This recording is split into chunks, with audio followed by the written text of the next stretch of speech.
اهلا اهلا. عاملين ايه؟ يا رب تكونوا بخير.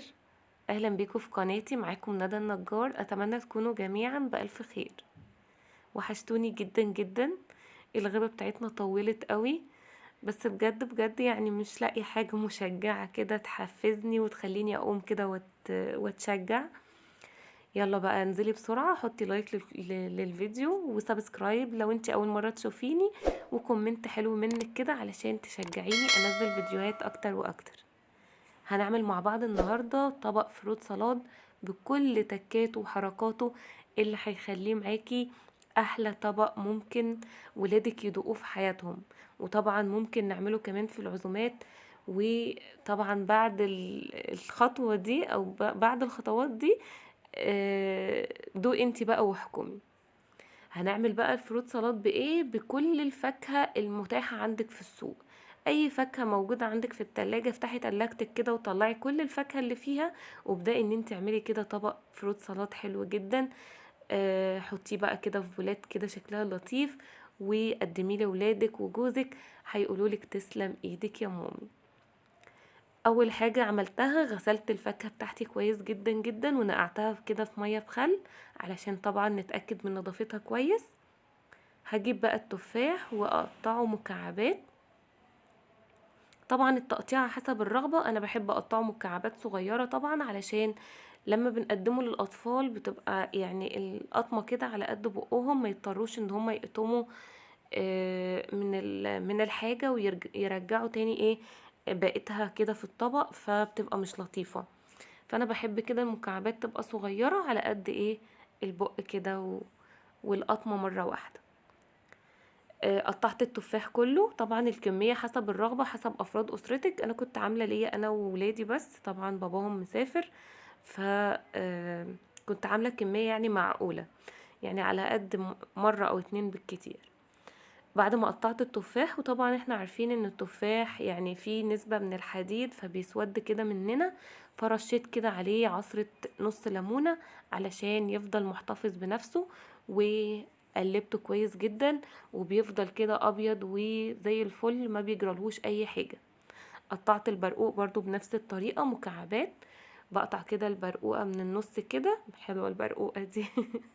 بقطع البرقوقة كده من النص وبلفها، بتلاقيها انفصلت كده عن البذرة بتاعتها وبتبقى في منتهى السهولة. قطعت كمان الموز، وببدأ كده أقشر الكيوي. زي كده تقشير البطاطس القديم، فمين قبل كده من يعني ما يكون عندنا كده القشارة السهلة دي. وبحاول كده ان هو ما يبقاش فيه لحم كتير، وبقطع برضو الكيوي بنفس الطريقة مكعبات صغيرة. طبعا زي ما قلنا التقطيعة حسب الرغبة، بس بصراحة هي التقطيعة دي أشيك حاجة يعني. بتبقى حلوة جدا ومعتمدة كده في الفروت سلاد على طول. بس كده جه دور بقى ايه الرمان، هقطعه كده. بصوا بقى الحتة السحرية ديت عشان ما نقعدش بقى نطول الفيديو على بعضينا ونفصص في الرمان. فانا عملت كده حتة سحرية كده وفصصته مع نفسي. والمانجا برضو ما رضيتش ان انا اقطعها مكعبات لاني انا كنت مفرزاها فطلعتها، فقلت بقى ايه اخليها كده ايه يعني حاجة كده شبه السايلة كده علشان تعملي كده جوسي كده مع الفروت سلاد. بس كده. والتركة بتاعتي بقى الخطيرة اللي بتخليلك بقى ايه الفروت سلاد كده اتنقلت في حتة تانية، هي يعني عودين كده نعناع، ويا سلام بقى لو كانوا فريش، بتخليها لك خطيرة خطيرة خطيرة. وطبعا الفروت سلاد يعني الأصلية مش بنضيف عليها سكر خالص. ضيفي كده معلقتين من العسل الأبيض، عسل النحل الأبيض بيبقى في منتهى الجمال. طبعا مش هنكتر فيها قوي علشان طبعا الفاكهة بيبقى فيها سكر طبيعي، علشان برضو ايه ما تبقاش بتجزع كده في النفس، فتبقى معقولة. ما عندكيش عسل ابيض خلاص ما توقفيش نفسك خالص، ممكن شوية سكر كده وتدوبيهم مع معلقتين مية وبتبقى في منتهى الجمال. في ناس كمان بتضيف على الفروت سالاد عصير، بس انا مش بضيف عليها عصير لان هي سلطة.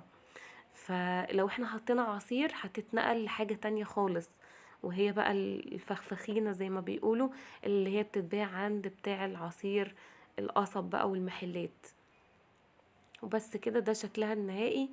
اتمنى تكون عجبتكم. اي بقى فاكهة عندك ممكن تضيفيها، ما تعتمديش على نوع معين.